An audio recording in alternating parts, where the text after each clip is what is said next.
Salam sejahtera Malaysia. Kami mahukan MA 63 penuh bukan jawatan TPM, kata Aziz Jaman. Sabah menuntut hak mereka di bawah Perjanjian Malaysia 1963, MA 63 dikembalikan sepenuhnya, bukannya jawatan timbalan Perdana Menteri TPM seperti yang ditawarkan dua rakan baik politik Presiden UMNO, Datuk Seri Zahid Hamidi dan cikgunya Presiden PKR, Datuk Seri Anwar Ibrahim. Ketua Penerangan Parti Warisan Sabah Warisan Datuk Aziz Jaman berkata, Presiden Parti Datuk Seri Muhammad Syafiee Apdal sendiri pernah ditawarkan jawatan itu tetapi menolak tawaran itu. Syafiee pernah ditawarkan jawatan TPM ketika Kerajaan Perikatan Nasional PN, pimpinan Perdana Menteri ketika itu Tan Sri Mahyudin Yassin, dan sekali lagi ketika pentadbiran Datuk Seri Ismail Sabri Yaakob.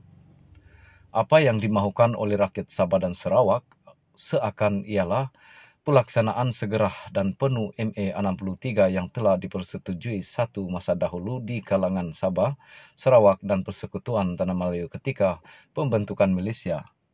Tiada lagi penangguhan, cukuplah.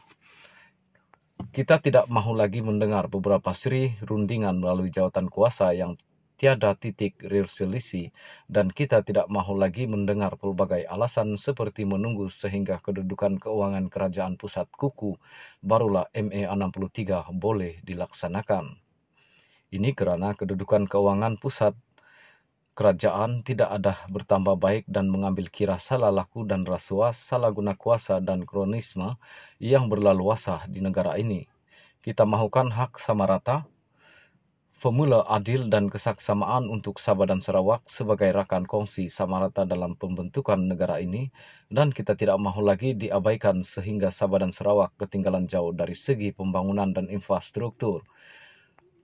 Kenyataan dibuat selepas Zahid yang juga pengerusi Barisan Nasional BN menawarkan jawatan TPM kepada Sabah dan Sarawak serta satu bagi Semenanjung sekira gabungan itu menang pilihan raya untuk PRU 15 19 November depan.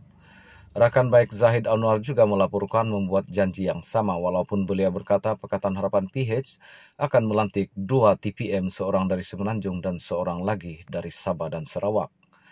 Aziz merupakan mempersoalkan sama ada kewujudan jawatan sedemikian untuk Sabah dan Sarawak bermakna pemimpin dari kedua-dua wilayah itu tidak boleh atau tidak akan memegang jawatan Perdana Menteri PM pada masa hadapan.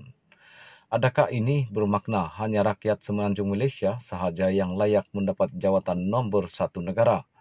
Apakah makna Sabah, Sarawak dan Malaya sebagai rakan kongsi yang sama dalam Persekutuan Malaysia jika jawatan Perdana Menteri hanya dihaskan untuk Tanah Melayu? Adakah mereka fikir rakyat Sabah dan Sarawak bodoh?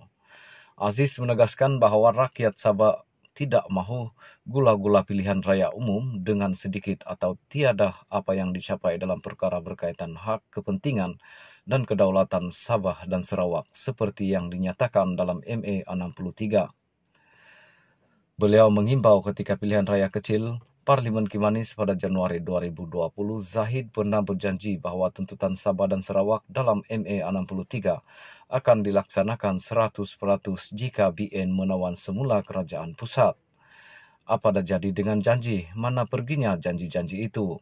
Aziz berkata Lim Guan Eng juga telah berjanji sebelum PRU 14 bahawa MA 63 pembayaran 20% royalti minyak dan pemberian khas 40% hasil negeri yang dikutip Kerajaan Persekutuan akan dilaksanakan sekiranya PH berjaya mengambil ahli tampuk pemerintahan negara. Tetapi janji hanyalah janji. Apabila Lim Guan Eng menjadi Menteri Keuangan, dia mungkir janji kepada rakyat Sabah dan memberi alasan kerajaan pusat tidak dapat menunaikan janji itu kerana beban hutang yang ditinggalkan kerajaan terdahulu.